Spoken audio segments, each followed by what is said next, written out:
Coming up on That Was the Woke That Was, could Prince Harry get deported from the United States of America? Will Rishi Sunak ban booze at bus stops and war memorials? And can you get locked up for 2 years for wolf whistling? All that and more coming up right now.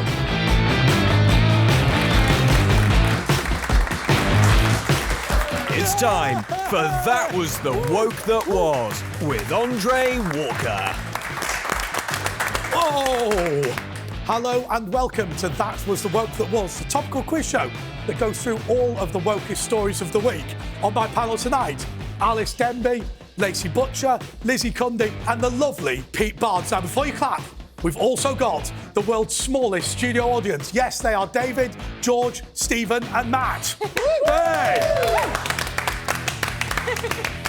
Yes, we did try and fool you with that for a couple of weeks and then comprehensively gave up. Anyway, first question goes to Lizzie and to Pete. A conservative think tank in the United States of America has said that it wants to deport Prince Harry because he lied about illegal drug taking on his visa application for the United States. Oh, my word. Please don't let this happen, because that means he'll be back here. No, that's exactly the point. I was literally just about to say But what that. I was thinking was they could deport him and we could refuse her entry and then that would really set the cat amongst the pigeons. Well, that's true. Well, I mean, what has he actually taken, really? Was it magic mushrooms? Because Well, then I he would be think a so, fun yeah. guy.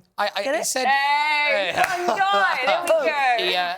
He said in an interview that he said they've really changed him as a person, and I was like, yeah, but not for the better, really. Being brutally honest. No.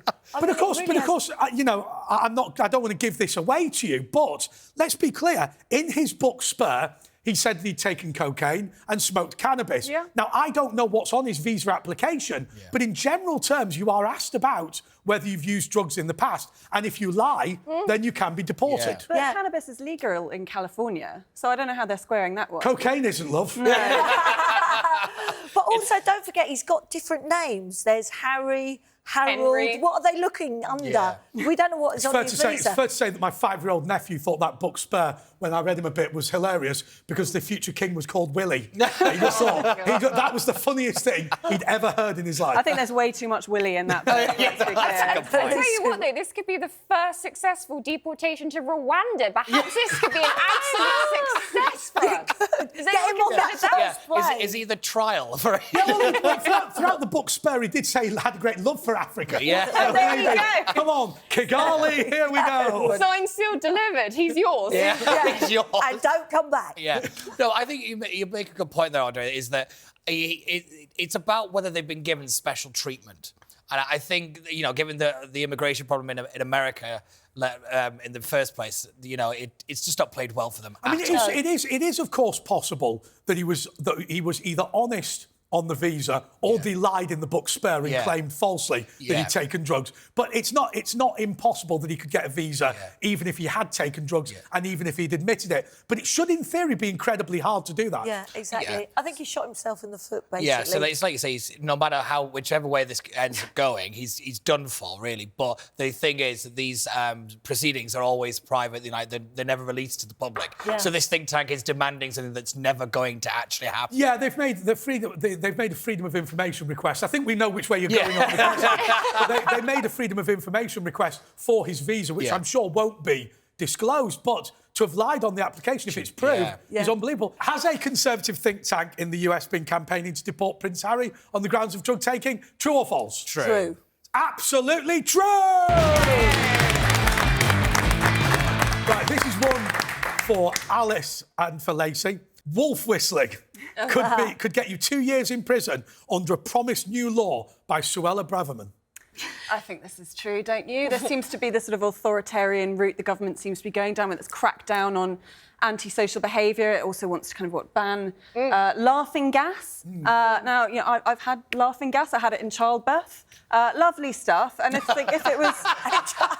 You've got everyone laughing now. I want to ask, and I'll start with you, Lizzie. Yeah. Is wolf whistling flattering? For me, I love it. If they don't wolf whistle me, if I go past a building site, I'll walk past again to try and get a wolf whistle. Sorry. This is going to sound really bad. It's a reference to it being a more out-of-date practice. Do you still get wolf whistling? I do. Thank you very much. I did just outside when I but you know, and I gave away. You know what I mean. No, it's but not associated with modern society. No, I is know, it? but it's kind of flattering and it's a bit of fun. I mean, I think it's so sad. We seem to be banning just everything now. It's like the fun police have come in, stop this, stop that. I mean, it's a whistle. Yeah. So what? Just very quickly. Do you think wolf whistling's okay? Yeah. Do you approve of it? Absolutely. I think it's a sign of flattery. I mean, gone are the days when a gentleman can approach you without you thinking that they're going to do heinous things to you. It's just a bit of fun. Everyone needs to get over themselves. Okay, so is it true or false that Suella Braverman wants to ban it? I think it's true. Yeah, absolutely. It's absolutely true! Okay, to Lizzie and to Pete.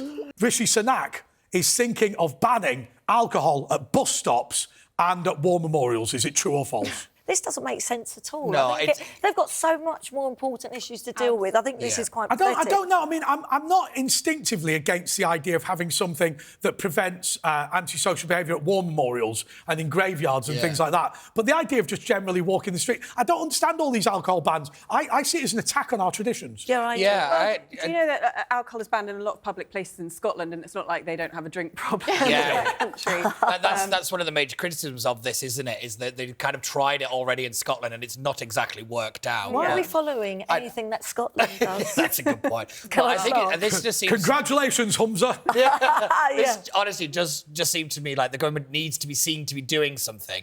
I also think that sort of going for tough on crime is always a bit of a reflex for government. If you remember kind of early years of this Conservative government, there was ASBOs and all of this kind of thing. It's always a sort of popular leave. Hugger hoodie. Hugger hoodie? Yes. Oh, David Cameron. Yeah, that Poor really works. David Cameron. A, not poor. B, it's David Cameron. Right, what are you on about? And he's why we're in the mess we're in. I think Alys makes a good point. I think this is also in reaction to the Labour Party's very big push on being the new party of tough on crime. You know, like Keir Starmer gave a big speech I think it was last week, about all this kind of how the Labour Party are the ones really tackling crime and the Tories are weak on crime. And crime is always a big vote winner. And as we move into general election territory, this kind of stuff we're going to see a lot more. Whether it makes any difference, I don't really expect the government to think that it will. It's all about can you sell it to the voters. Yes. But I think, again, if you live in London, you know, where teenagers are getting stabbed on your doorstep which is where every predominantly day. our viewers don't live. Sorry. So let's just be clear. This is a violent city. You know, frankly, it's not gas canisters or war memorials boozing that I'm worried about. It's people getting murdered on the streets. Yeah. Well, it is lawless Britain, isn't it? And they haven't invested enough in the police force, and the police force needs to be totally. By the way, I don't rehashed. approve of public spending being called investment. Yeah. You don't invest in a nurse, you pay for one. You invest in stocks. But look, enough's not being done about crime. But really, this isn't the way to do it. Indeed. But OK, is it true or false that Rishi Sunak wants to attempt to do this? Yes, It's true. It's absolutely true. OK, Lizzie and Pete have got 15 points and Alys and Lacey have got 20 points. OK, so the next question is to Alys and to Lacey. Inspired by Prince Harry, Prince Andrew is planning an explosive tell-all memoir set to set the record straight. Well, following on from the success of the Emily Maitlis interview, I'm sure he's on a roll, isn't he? I kind of hope this is true because, I mean, I would love to read it. I mean, that interview was so compelling, wasn't it? Because he clearly did it thinking, I'm such a charming guy. If the public could just see the real me, they're going to love me. And everyone was like... Do you know what I thought about that interview? And I don't know what you guys thought, but that struck me as a man who has never spoken to anybody who's willing to challenge him at all. Because anyone would have said to you, look, anybody who's been to Pizza Express in Woking, and believe me, I have, right, it's not open at the same time as Tramp's nightclub. One serves dinner and the other's open at 3 a.m. I mean, you could have gone to both, and yet nobody had ever pointed that out, so it hadn't crossed his mind. No, absolutely. But I think it'd be more interesting to see what he has to expose. I mean, if he took inspiration from Prince Harry, I mean, God forbid. I mean, you know, now his brother is king. Slightly daunting about the things that he could expose. Could he call the book Spur brackets the original? That's kind of the point, though, isn't it? Is that he is the original Spur, and now obviously the Queen has passed away. Is he going to do a bit of a tell-all kind of? This is my side of the story over that stuff. Maybe he'll go into his relationship with Jeffrey Epstein. He'll start maybe trying to kind of put his version of the story out there. Which I will say to Prince Andrew, he's never really been given the opportunity to rebut a lot of the accusations against him. But equally, he has actually, Peter. I'm going to disagree with you on that. He was offered the opportunity, quote unquote, to go to the United States of America to meet the FBI and go through the proper judicial process. He instead chose to give that lady a bag full of money. Now, that doesn't make him guilty of anything, but it doesn't look good either. Yeah, but he was also apparently, so they say, forced to make that decision. It wasn't his. He thought that it would all get sorted out. He had no choice in that, apparently. And Prince Charles kind of forced that. King Charles, I should say. Yeah, and I think if this is true, I'm sure there's an element of vengeance here, because we hear that the king has sort of booted him out of his house. He's kind of not. He's being a bit slow about giving him his inheritance. He's clearly sidelining him, and this is a guy whose only job or role in life has been to, sit around on plush thrones, and he doesn't know what else to do.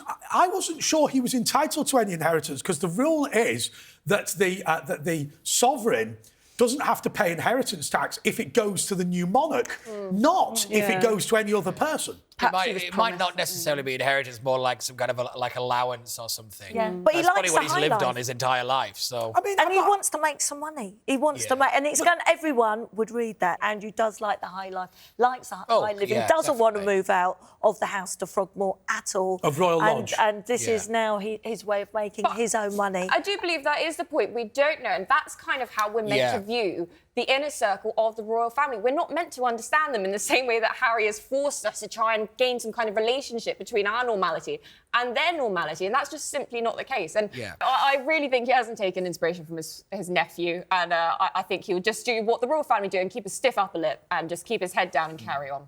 So you're saying it's false? False? Do you reckon? I don't know. I can believe it of him. He's that craven, isn't he? You're the guest. I'll go with you. OK, I think it's true. Oh, it's true!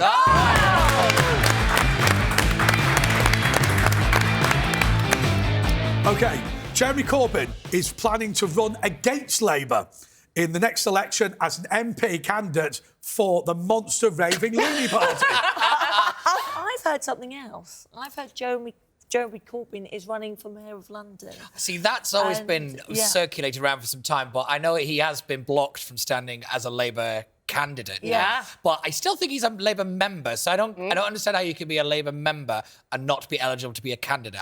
That's going to be an interesting bit for the Starmer lot to sort out. But for me, what I find quite interesting is how quickly, Starmer's people have taken over the apparatus of Labour, and they've really, just taken the reins of power really quick. Pete, I just want to ask you whether you think it's generally fair what's happened, because, look, I abhor everything that Jeremy Corbyn stands for. I don't actually think he's a nice old man who never got over his gap year. I think his policies are actively dangerous. But actually, he's a socialist. It's supposed to be a left-wing party. Yeah. But I think that Starmer had to get rid of him for sure, and the Corbynites in that party to have this new Labour. I completely agree with you there. But I actually, going back to what you just said there, Andre, I do think that what's happened to him in this last week is actually really bad for the Labour Party, because I think it's shown that they're not a democratic party anymore. They are literally run by whoever is the leader, it's their people in charge. So, in my opinion, Starmer is behaving no different than Jeremy Corbyn did, with the momentum not taking over this. Can I just stick with you, Pete, for a second? Because I make lots of jokes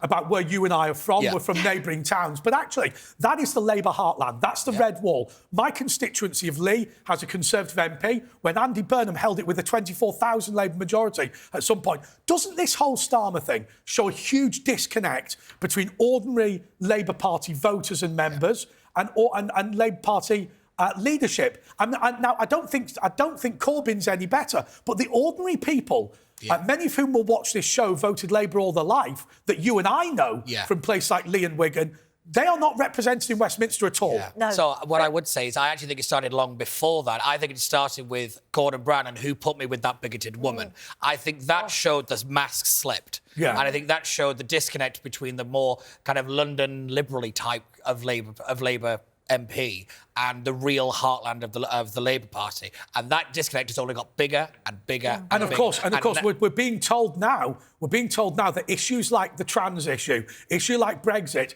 will be the huge issues in the Red Wall. So for and Starmer's on the other side from his members. Because, of course, what's happened is not that people in Lee and people in Wigan have changed their political views. Yeah. Political parties have changed. Yes, exactly. And that working class pride element is represented much more by Boris Johnson than it is by Keir Starmer. I Alys, do sorry. think there's another point, though. I do think that Jeremy Corbyn brought this on himself by allowing anti-Semitism into the party, which appalls people in Lee and Wigan as much as it appalls people in Islington. Yeah, OK.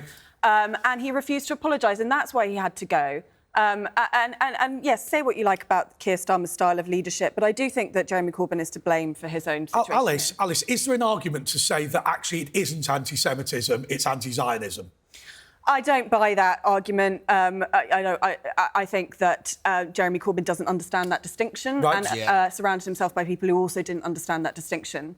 But there's also a lot of people that really do still support Jeremy Corbyn in the Labour Party. And they are, you know, Starmer, there is like a cigarette paper now between Tories and Labour. Yeah, it really is. Sorry, Lacey. Anti-Zionism, anti-Semitism. Do you know who doesn't recognise the difference? His constituency in Islington North, and he is beyond popular there. So I hadn't heard he was going to run for Mayor of London. I've heard he's going to run as an independent candidate. Well, And my only then question is, imagine, I know it's hypothetical, imagine if Labour lost by 1 seat and he was the kingmaker. Could you imagine that scenario where Keir Starmer would have to come crawling to Jeremy Corbyn? This is the great Can you imagine a coalition? Stranger things have happened. No, a coalition between Labour and Jeremy Corbyn on his own. We've seen weirder things in UK politics. Yeah, exactly. But this is the great thing, the great debate really at the minute is everybody thinks the Labour Party's going to win, but the question is, what is Parliament actually going to look like? Are they going to be the largest party? Are they, are they actually going to have any kind of majority or to actually work as a functioning government? We're still quite a significant time away from the general election. So, like we said, anything can literally happen. Lizzie, what do you think Jeremy Corbyn will actually do? Because obviously he's going to run for political office. The question is whether he runs as parliamentary candidate for the Monster Raving Loony Party. But actually, there is a crystal ball element to this because he's got a huge, huge support. Momentum could be a political party on its own. It wouldn't struggle for membership. Yeah. I think he's not going to stop, and I think he's going to want to prove a point. I think he's quite a stubborn man, and he's determined, and I think he's not happy with Starmer the way he's been treated. Also worth pointing out, because I think it is important for somebody like that. He hasn't really got anything else in his life. He hasn't really done anything other than been a politician. You forget he's actually quite. I mean, he's in his 70s, Yeah. he's not. Lizzie. Let's I'm be not clear. going to say it. I'm not far off. Lizzie, let's be clear. I mean, he does look it. Right? It's not as if you go, what? 70? Well, Diane Abbott liked him, didn't she? Oh, but that's another point. But no, look, he's going to continue, and he's going to be a thorn in the side to Starmer. Let me tell you. Yeah. OK, so Jeremy Corbyn, is he planning to run against the Labour Party as monster raving loony candidate? It's not as a monster. So No. it's false. It Not is as that. false.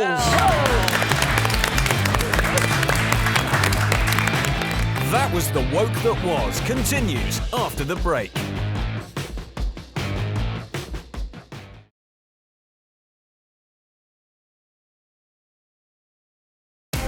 Welcome back to That Was The Woke That Was. A teacher in Florida has been forced to resign after a parent complained she was exposing children to pornography. In the art class, she showed students a drawing of Michelangelo's statue of David. Oh, for goodness sake. I think if this is true, it's very disappointing that children are being deprived the chance to look at great art in an art class. And the idea that this is an offensive statue when it's been around for centuries. See, Alys, you know something? I support a lot of these people when they talk about them being against the sexualisation of children, but there are always people who take it too far. Yeah. Absolutely. This is, one of the most famous statues in the world. Of course. It's part of any child's cultural education, surely, to have access to It wasn't in Lee, but I understand. Hey, we're not looking at that bloody rubbish. What's that bloody thing? Oh, get down the pub, son, you're 10. We're more likely to see a trolley in a canal. But, I didn't know you went to the same school.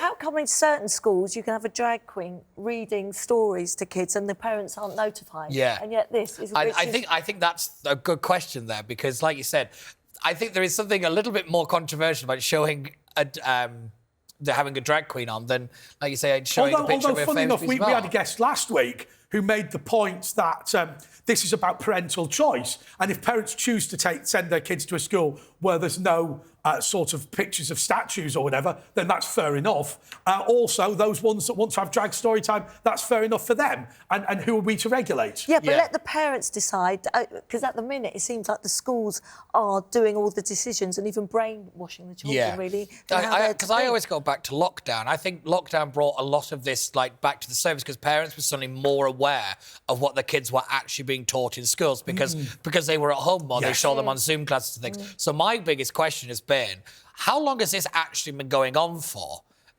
You know, how long were parents not really aware of what was being taught? Hang on a second. I mean, I'm going to assume. I mean, that we've got a younger element here, but we've got a slightly older element. I mean, when I went to school, the education that I received... Hold on, who are you talking to? No, it's just the fact that all three of you looked very happy. behind me, Big Ben. You did point in this direction, say young in that direction. I'm very flattered to be in the younger element, frankly. Ageism. But the education that I received was probably similar to my father's and my grandfather's and my great-grandfather. And that is to say that we sat in a classroom, somebody stood up at the front of the classroom and sort of read out or made a lecture or whatever, and we'd make notes in the book and we'd get a textbook. The world has now significantly changed, hasn't it? And so I just wonder whether we're completely out of touch with the way that education goes, because somebody who is now 20 will have gone to school and experienced something completely different. Yeah. An age of computers, learning online. I mean, you know, when I was at my first year of school, we had to come up with a name of a country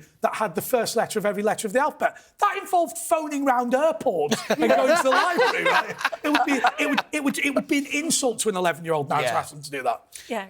I think that's true, but I also think, as you say, every parent worries about their kids growing up with technology and ideas that they themselves didn't grow up with. You know, back in the 50s or whatever, people thought that Elvis Presley's pelvis was a moral threat to society. So I think Elvis pelvis, I hadn't thought of that. We had Elvis Schmelvis on, but not Elvis pelvis. So I think you can go too far with this stuff. But I think there's definitely been a climate of change, which arguably this is where a lot of these issues arise, where you have the trans rights and all these things where I'd argue perhaps the force of change is happening on a trajectory which isn't in equation to the previous generations. I remember my father used to tell me that, you know, his teacher used to throw books at them, and obviously you'd always call them sir, and you'd be referred to by your surname. That's a bizarre concept to me, and that's only one generation down. Sorry. Is that a bizarre concept to you? Because it's absolutely not to me. No, I used to get whacked. I'm joking. Okay, I'm in my 40s and you're in your 20s. Yeah. But that's not a massive age difference, is it? But that's what I'm saying. I think so much has changed so quickly that we're now being forced to, you know, all these other societal norms are being forced and pressed onto society to accept these new norms where perhaps they don't belong. By the way, if you weren't listening, you might get hit with the blackboard cleaner thing. And that is absolutely that's abhorrent. Imagine your child came home now and said that had happened. Maybe you wouldn't regard that as abnormal, but ultimately in a society now, it is abnormal. Now, I've got to just say this to you. For those of you that don't know anything about TV, I've got my producer in my ear talking to me, and this question has not come from me. Lizzie, you're a different generation. What happened to you? That's what they told me to say. I can't write. That's Chuck. He's getting it. No, let me tell you. No, it's true. You look, I used to play the piano, and I was brought up with nuns. Can you believe it? And they used to whack me on the knuckles with a ruler if I did the wrong note. Nuns were old sadists? They were. Honestly, it was. I presume it was itchy. It was cruel, and I got the slipper. And obviously, that would be absolutely horrific if ever anything like that happened now. But we have gone too far because now kids are, you know, they're so scared. You know, everyone is offended. But Lizzie, OK, so we can all sit here and we can all say getting wrapped around the knuckles with a ruler is a bad thing, getting the slipper is a bad thing, being sort of, by modern standards, mistreated. But it is also worth pointing out that you've been successful in your life, and part of that's got to be to do with your education. Well, it has, and I am very disciplined and I have manners, and I'm not easily offended, as you know, because you insult me every time I see you. You wouldn't believe what gets edited out. No idea. Yeah, so you know what? I think we need to have some balance, and we've gone too extreme. OK, so has a teacher... This is one of those at-home nods. Has a teacher in Florida been forced to resign after parents complained she was exposing children to pornography, namely Michelangelo's statue of David? I think this regretfully is true. It is unfortunately true!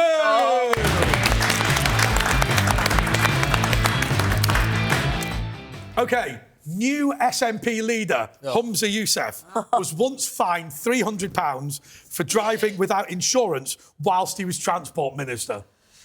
Oh, Well, dear. Well, I would actually say that Humza Yousaf is probably, at the moment, one of the most dangerous politicians in the country. Why? Because he wants to ram through the Gender Recognition Act that Nicola Sturgeon has failed. He's already tried to get a Section 30 notice to push through independence. Luckily, Rishi Sunak has just snubbed it and said, don't even bother.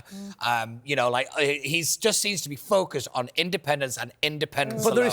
there is a big question, Pete, as to whether... So let me tell you my view on this. I don't buy all this. This is a great strike forward for equality and whatever. I think he's a big beast of Scottish politics and was kind of just the obvious choice to be the next First Minister. But, is he good or is he bad? I think the argument goes that he's no Nicola Sturgeon or Alex Salmond. So that's the great advantage, is that he is absolutely useless. He's already been dubbed on Twitter as Useless Yousaf. yes. So, But the So thing they- is, if you like, I hated Nicola Sturgeon, and I think, but you can't take it away. She was a big character, Yes. and they're really big shoes to fill. problem is, Yousaf doesn't really have any record behind him that you can be proud of. That's his No, biggest this problem. is- But that's why they keep focusing on his ethnicity and all the rest of it. Alys, here's the thing that shocks me. Look, we in England, if you like, don't know a great deal about these devolved assemblies, and perhaps that's ignorance of us, and I think perhaps arrogant to an extent.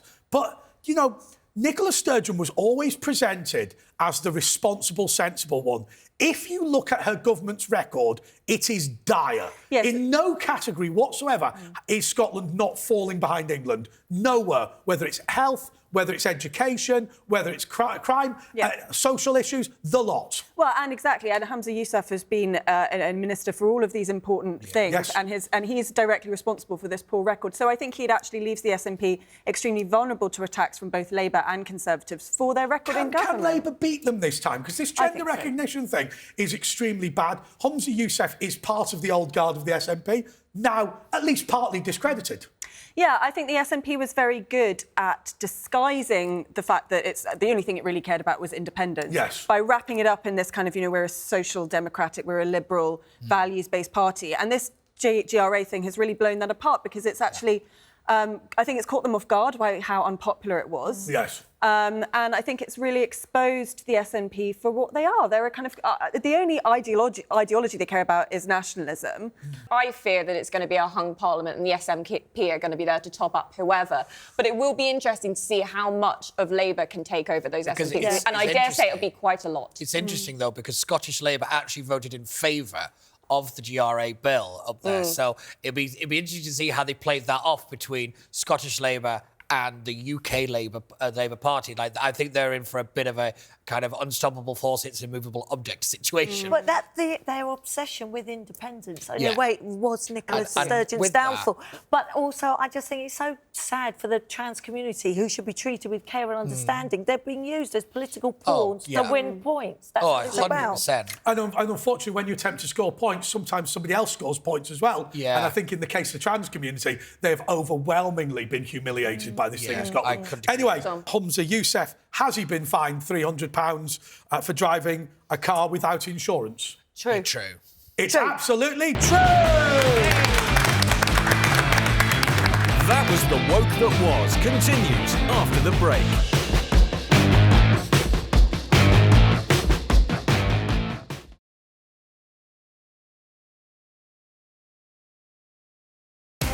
Welcome back to That Was The Woke That Was. Following the inquiry into Partygate, Boris Johnson has pledged to never party again, and he has even banned cake, piñatas and balloons from his home. now, have you ever been ambushed with a cake? No, I've also never been to a party with Boris Johnson, believe it or not. But by all accounts, he actually is a bit of a curmudgeon. He doesn't really enjoy parties. So this would be... Which is actually not that ironic, because he's now surprising. famous. He's famous for I think it was his wife who, organised these parties on his behalf, and I think he was quite surprised by them. So it wouldn't... as I say, I think he probably quite liked to ban parties. His wife's mates coming around to sing ABBA in his Do you think flat. that people care about Partygate? Because I've said this loads of times. My mother died during the coronavirus lockdown, so obviously we weren't able to see her. And I have to say, look, I do think increasingly the fact that he was a hypocrite on the issue, rather than a genuine believer in all this lockdown, probably spurred the country a lot of heartache. Yeah, I think that's where you're spot on. And I am in two minds about this, but simply because, it's been a hellish week to be Boris anyway. Yeah. Not that I ever think there's really a good week to be Boris. Oh, I don't know. He's doing all right. Well, Look, I'm He not made being £6 million funny. the other week. We're all sat there coppering up. He's making a fortune. That's very true. He's had as many wives as he needed. Yeah. Probably, some would say more. He's very popular in Ukraine. Yeah, he's got lots of children. We don't know how many. No, I don't. Neither does he. He doesn't. He doesn't know that. Could be as many as 50. No, but I genuinely think if I was in two minds about this, if for the people that really suffered hardship during lockdown, those that have relatives who died, they are the least forgiving, and we can all understand that. But the hypocrisy that has come out has heightened this argument even further, and I don't think that people care as much as, the Westminster tabloids would like us to think we care. I'll tell you what I've thought about this. However- I'll tell you what I've thought about this, Lacey. I can't understand within the rules how Boris Johnson being given a cake is against the rules, whereas Keir Starmer having a beer and a curry with his deputy in a Labour club is within the rules. I don't understand that. Somebody will have to explain that to me. But actually, in reality, it just seems like all of them were trying to find ways round it. Exactly. None of them lived within the spirit of the guidance. did they? Absolutely. And I think, the fact that it's now come down to whether he did it intentionally or recklessly completely diminishes the actual point of, do the people care? Yeah. Do the people care? And is this going to diminish his popularity? I'd say probably not. Sorry to interrupt, but on that point, I would disagree, because I actually think what we saw from that hearing was the end of Boris Johnson as a political force in this country. Oh, really? Did you? Why? Yeah. So I sat through 3.5 hours of it because I hate myself that much. And I don't think he gave enough of a convincing argument to convince that committee that the report is going to go in his favour in any way whatsoever. I think he came across as a little bit too shifty on it. I don't think he was clear in many of the answers. Well, and the thing that really sank him were the photographs. Pete, how can you be in a situation in a quasi-judicial process, that's a weird thing to say on a Saturday night, but in a quasi-judicial process where you publish all the evidence against the person before you question them. It's guilty until proven innocent. So don't get me wrong, there are loads of questions to ask and answer for the Privileges Committee. I thought the committee itself behaved terribly. But from his own performance there and everything else that we now know that's come out against Boris Johnson, I just don't see how he's going to survive. Even if he does survive the kind of House of Commons vote about whether he lied to Parliament or not, him as a political force, I think he's just... OK, so we're going to... Can I just say that committee had a big tail, little arms, and it hopped. It was a kangaroo. Thumbs up if you think Boris will continue, and thumbs down if you think it's the end of his career. There we go. It's 50-50, and of course the other 150 people over there all voted 50-50 as well. There we go. Big audience, Lizzie. Stick with it. OK, so do we believe that following the inquiry into Partygate, Boris Johnson has pledged to never party again? No. Is it true or false? It can't be, surely. No, false. It's absolutely false. Yay! And just time now to talk about our prize this week. It's a yacht. Yes, unbelievably. This 30-foot yacht can be yours if you win. It was previously on Bullseye, and that's actually true, by the way. Unfortunately, the owner is now getting on a little bit. It is in a poor state of repair, as you can see. And it has got a cabin, but unfortunately, the kitchen needs to be redone, as does the bathroom, and you have to pick it up from West Sussex at your own expense. But if you want that, which cost me, believe it or not, £6, then you are welcome to collect it. The cost of collection is likely to be around £1,500. OK, so on to our next question. See, it's a yacht, right? Yeah. What do you want? We've given away houses, we've given away caravans, given away yachts. I'm looking for a car. Anyway, we'll wheel it on. That's what you could have won. There we go. £6. Households may be given 7 rubbish bins to comply with new government recycling rules. My neighbours brings out hers really early in the morning, always wakes me up. If there's more, I'll Hasn't every home now turned into a small recycling factory? Well, yeah, because a lot of it is actually just for show, because it all gets taken to these centres and they re-sort it out anyway. But I think it's like airport security, but I think it's to make it feel like you're doing doing something. You know, like... And They used to have advice in the London Borough of Hammersmith and Fulham that what you should do with your yoghurt pots is wash them out with soapy water and then put them in the recycle bin. Yeah. And then it was all sent to landfill anyway. Yeah. So it was actually worse. Yeah. 'Cause of course, what happens at the Port of Southampton, or at least it did when I was in local government, was they'd all go, right, all of this recycling exported to China, is it? Yeah. And they just used to stick it in a big hole. Yeah. Yeah. Which actually now China has made illegal, by the way. Yeah. You can't recycle in China anymore. Oh, I hope this isn't true. And I think the council really need to see where their money is Well, going. the Because money the aspect of council this. tax is going up, 5%. In Croydon, it's 15%. Yeah. We used to have a problem with when I worked at Westminster City Council, is that there were details that people didn't know. You cannot recycle shredded paper. Right, as an example, because the fibres have all been chopped. So if you go round the City of London or the City of Westminster and every office throws in shredded paper, then it all gets sent to the rubbish dump. And I recall having to check the number on the bottom in the recycled thing to see whether it was acceptable in my area or not. So complex. And you buzz in between Dorset and London. But of course, if you effectively live in two local authorities, absolutely, then it becomes very and the confusing. rules differ. And how on earth is that going to be your priority? From that perspective, I completely agree with it. But then when you look at the cost of this programme, it's absolutely astronomical. So there's a lot of district councils now that are saying that we're not going to adopt it because they simply can't afford it. Even with the council tax rise, they can't afford it. And I do think a lot of people in the country would just kind of say that's just too far. Do you know when I worked in local government, you know how we boost our recycling? I'm not joking. We used to give you M&S vouchers the more stuff you put in your recycle bin. Oh. Now that is good, isn't it? That's why we won every single seat on the council. Bribing them. Unfortunately, at that point, I'd resigned in disgrace. But it was very much my policies that got there. Yeah. No, I'd rather them put their money into fixing potholes. Sorry. I'd rather I just put the did my money tyre. into adult care and education. Yeah. Oh, beat the Cundy on that The one. Cundy on that one. I'm still sticking to my Okay, bottle. there we go. Oh, look at that bit of... I can virtue signal too. Yeah. OK, households may be given 7 rubbish bins to comply with the government's new recycling rules. Is it true or false? It's True. It's true. Is absolutely true!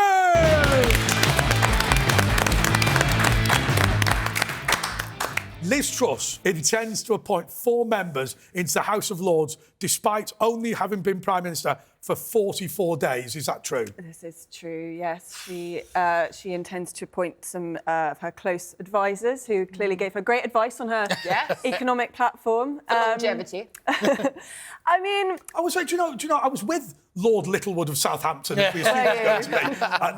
the weekend. Look, it has to be said, the 4 people she chose, I mean, Matthew Elliott, head of Vote Leave, was never honoured at all for winning that referendum. They gave the gong to Will Straw. Instead, he was on the other side.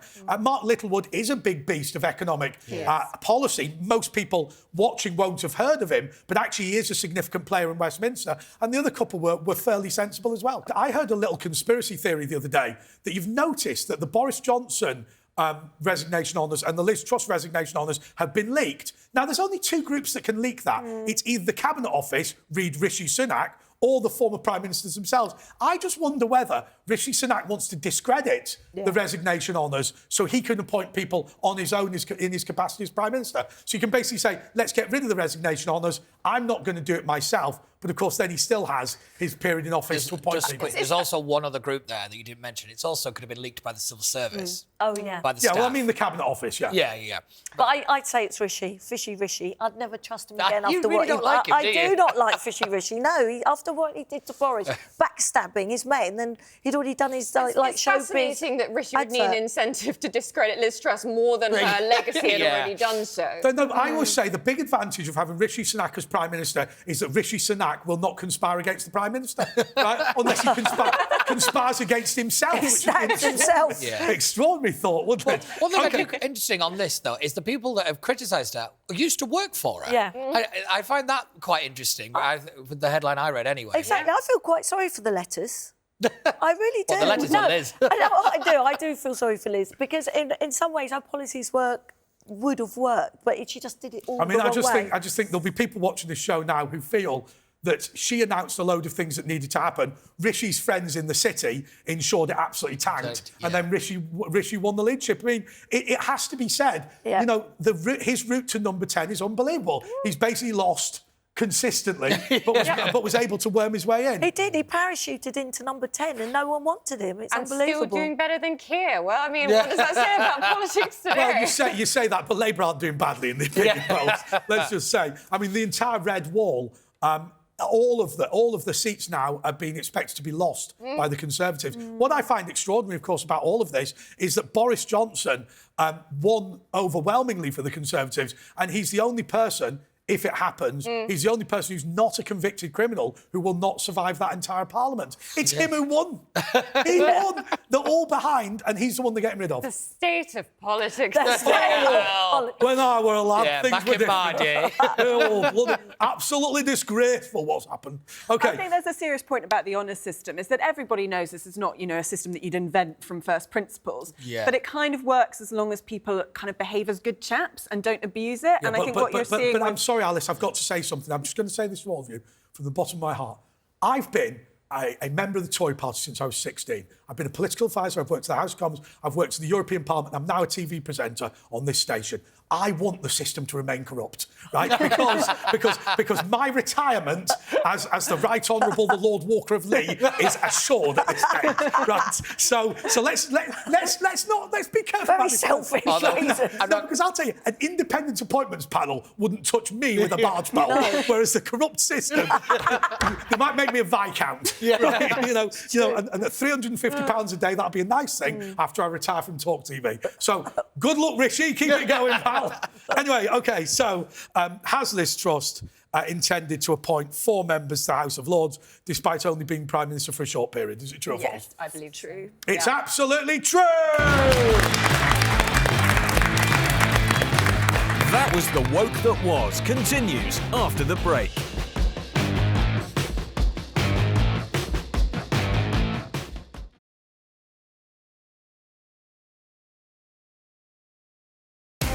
Welcome back to That Was The Woke That Was.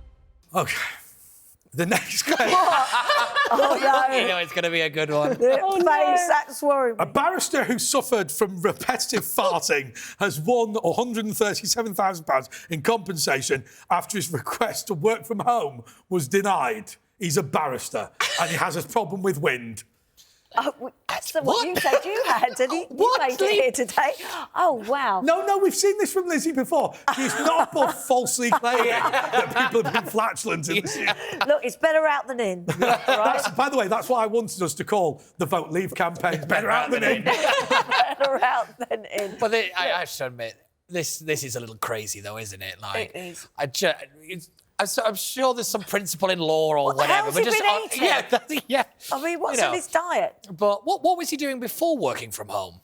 Like, was he just in the farting in the office? Can you imagine coming out and all rise? Oh, someone's dropped one. Yeah. Oh, no. Or what, the old school thing. Oh, that's... That's it. No, the one who smelt it dealt it. Yeah. But This seems a bit far-fetched to me. Yeah, I think it is. But this does come at an interesting time for barristers, doesn't it? Because it's 120 of them have just signed this Yes. big open declaration. No, Pete, you can't say that. Can I tell you why? I realised something. We've been had on that, right? So Sir Geoffrey Bindman and Jolyon Morn and others signed this pledge that they wouldn't prosecute Extinction Rebellion. They're not prosecution barristers, right? But Bindman is defence and Jolyon Morn is a tax lawyer. Yeah. So at what point was the Crown Prosecution Service going to ignore their own team and then go to a tax consultancy and go, can you prosecute this person for this minor public order offence? It was never going to happen. Somebody said to me that the reason none of them wanted to prosecute Extinction Rebellion or Just Stop Oil was it was all their godchildren. Yeah. It's all like, like my godson, he's done so well. Right, That's a really good point. dropped out of school, he's living in Chelsea now and going on Extinction Rebellion marches. No, he's a failure. That's Exactly, it's true. I just wonder how far these barristers are going to go with it. We know these Extinction Rebellion protesters are quite extreme, ideologues. How far are they going to go? If one of them does commit violence or a kind of act of terrorism, which I don't think is impossible with this group, are they going to say we're not going to represent them in court? Yeah. True. I mean, serial killers get legal representation. Yeah. I feel like, Well, they always say that barristers are full of hot air. Get out. Not that one. Yes. Come on. I mean, that would be a problem. I mean, look, on a serious note, if you did suffer from that problem, which we know you have in the past, Lizzie, a courtroom's a bad place to be. Yeah, it is. definitely. It is. But That defendant's kicking up a stink. I'm sorry about that. But I find farts quite funny. Honestly, they used to. Honestly, I'm just going to tell you this.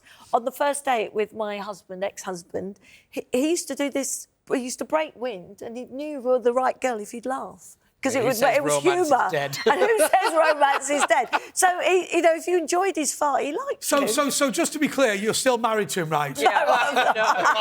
Oh, what a lovely date. Come on, love, have a smell of that. Well, I mean, also, was your first date in court? No, well, yeah, we ended up in court. Anyway, moving on. Given he's a footballer, it was probably first date to the super injunction hearing. Anyway, as a barrister who suffered from repetitive farting, won £135,000 in compensation after his request to work from home was denied. I'm going to say false. I can't think believe it's false. False. Yeah. It's true! So the winner tonight is Lacey and Alys. Congratulations, that boat is not winging its way to you. It's staying in West Sussex. Pick it up if you want to. Thank you so much to Lizzie and to Pete. James Whale is up next. Until next week, goodbye. Woo!